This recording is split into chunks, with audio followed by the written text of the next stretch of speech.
রাস্তাঘাটে যে যৌন নিপীড়ন হয় এবং হয়রানি হয় এই ব্যাপারে প্রতিকার নিশ্চিত করার জন্য পুলিশের পক্ষ থেকে, স্বরাষ্ট্র মন্ত্রণালয়ের পক্ষ থেকে দ্রুত একটা আলাদা হটলাইন প্রদান করা হবে। দ্রুত, সম্ভবত জাহাঙ্গীর ভাই, 24 ঘন্টার মধ্যে জানিয়ে দেওয়া হবে।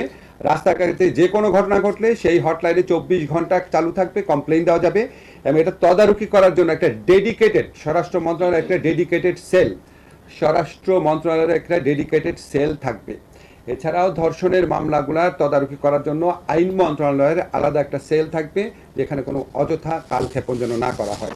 আপনাদেরকে একটা সুখবর দিতে চাই। আপনারা জানেন টোল ফ্রি করা হবে, নিশ্চয়ই জাহাঙ্গীর ভাই, টোল ফ্রি করা হবে। Thank you. আপনারা আরেকটা জিনিস একটু সুখবরই আমি বলবো, আপনারা জানেন আরেকটা ধর্ষণ মামলাতে, দিনাজপুরে শিশু ধর্ষণ মামলা, যাবজ্জীবন কারাদণ্ডপ্রাপ্ত সাইফুল ইসলাম 8 বছর 4 মাস জেলে থাকার পর তার জামিন হয়েছিল। জামিনটা হাইকোর্ট থেকে হয়েছিল। আপনারা অনেক সময় একটু কনফিউজ করে ফেলেন। আমি একটু বিনয়ের সাথে আপনাদেরকে বলি, হাইকোর্ট একটা স্বাধীন স্বতন্ত্র প্রতিষ্ঠান। আইন মন্ত্রণালয়ের সাথে হাইকোর্টের কোনো রকম আইন মন্ত্রণালয়ের অধীনে হাইকোর্ট না, এটা তো আপনারা সবাই বুঝেন। তো হাইকোর্টে যখন বাছাই করা আলু আর স্পাইসি সিজনিং এ প্রাণ পোটাটা চিপস নাকি বিস্কিট খেয়ে বোঝে নাও। জামিনের আদেশটা হয়েছে, সাথে সাথে আমাদের যা করণীয় ছিল, আইন মন্ত্রণালয়ের মাধ্যমে আমরা অ্যাটর্নি জেনারেল অফিসকে বলেছি এই জামিনের বিরুদ্ধে আপিল আদালতে দাঁড়াতে।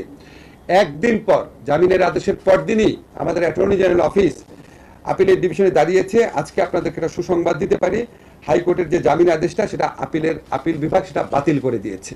অর্থাৎ দিনাজপুরে শিশু ধর্ষণ মামলায় যাবজ্জীবন সাজাপ্রাপ্ত সাইফুল ইসলাম যে জামিন পেয়েছিল হাইকোর্টে, সেটা আপিল বিভাগ বাতিল করে দিয়েছে। এরকম অন্য যে কোনো ক্ষেত্রে আপনাদেরকে জেনারেলি জানিয়ে রাখি, যখনই উচ্চ আদালতে এরকম জামিনের ঘটনা ঘটে, সেটা সন্ত্রাসী হোক, জঙ্গি হোক বা জেনারেল অফিসের মাধ্যমে এটার বিরুদ্ধে ডিভিশনে যাই। আমাদের যেটা করার সেটা আমরা সম্পূর্ণভাবে করি। এমনকি নিম্ন আদালতেও যখন আমরা দেখি কিছু কিছু জামিন হয়ে যায়, তখন সাথে সাথে আমাদের একটা সার্বক্ষণিক নির্দেশ আছে, পিপি অফিস যে উচ্চতর আদালত আছে, জেলাতেই যে উচ্চ আদালত আছে, যেন জামিনের আদেশের বিরুদ্ধে সংক্ষুব্ধ হলে যেন সাথে সাথে যাওয়া হয়। কন্টিনিউয়াসলি আমরা এটা মনিটর করি। অনেক সময় অনেক প্রত্যাশা মাফিক কাজ করতে পারি না, সেটা নিয়ে আমাদের যন্ত্রণা থাকে, আত্মদহন থাকে, জিজ্ঞাসা থাকে। এবং আপনাদের শুধু একটা জিনিস বলে দেই, বাংলাদেশে যে নারীর প্রতি যে আপনার সহিংসতা হচ্ছে, নির্যাতন হচ্ছে,